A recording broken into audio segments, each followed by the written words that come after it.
Bienvenue dans ce tutoriel consacré à l'échelle de dépistage du délirium dans CrystalNet. Pour une compréhension optimale, nous vous invitons à visionner le tutoriel Données cliniques centralisées, présentation générale. L'échelle de dépistage du délirium ICDSC a pour but de repérer rapidement les symptômes de délirium des usagers aux soins critiques. Dans ce tutoriel, vous apprendrez à consulter les évaluations réalisées grâce à l'échelle de dépistage du délirium, ajouter des évaluations.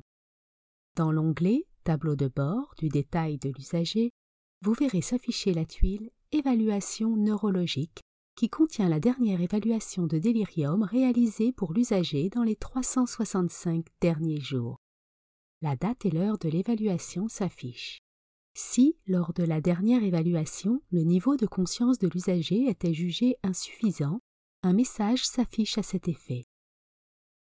Sinon, une brève description de l'état de l'usager, léger symptôme, normal ou délirium, est indiquée, suivie du résultat de l'échelle de délirium sur un total de 8. Pour voir l'ensemble des données, cliquez sur le libellé « Délirium ». Chacune de ces colonnes représente un symptôme de l'échelle de dépistage du délirium ICDSC. Les symptômes de délirium suivants sont consignés à l'aide de l'échelle de dépistage. Un niveau de conscience altéré, de l'inattention, de la désorientation, des hallucinations, des illusions ou une psychose, une agitation psychomotrice ou un ralentissement, un discours ou une humeur inappropriée, une perturbation du cycle d'éveil et de sommeil, et une fluctuation de ces symptômes. Si l'usager présente l'un de ces symptômes, la cote 1 est attribuée à ce symptôme. Sinon, la cote 0 s'affiche dans la colonne. Si le niveau de conscience est jugé insuffisant et ne permet pas l'évaluation des autres symptômes, aucun s'affiche dans la colonne et les autres colonnes sont vides.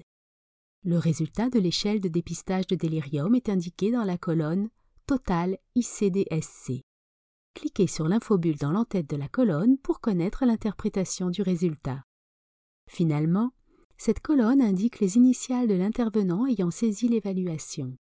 Vous pouvez survoler les initiales pour afficher plus d'informations sur l'utilisateur. Notez également que si cette icône s'affiche dans le tableau, c'est que l'évaluation a été ajoutée tardivement. Pour documenter une nouvelle évaluation, cliquez sur « Ajouter une évaluation ». La fenêtre de saisie « Nouvelle évaluation » s'affiche. Précisez la date et l'heure de l'évaluation. Par défaut, la date et l'heure courante sont sélectionnées. S'il s'agit d'une évaluation tardive, cochez la case à cet effet. Notez que les règles concernant les évaluations tardives sont propres à chaque établissement.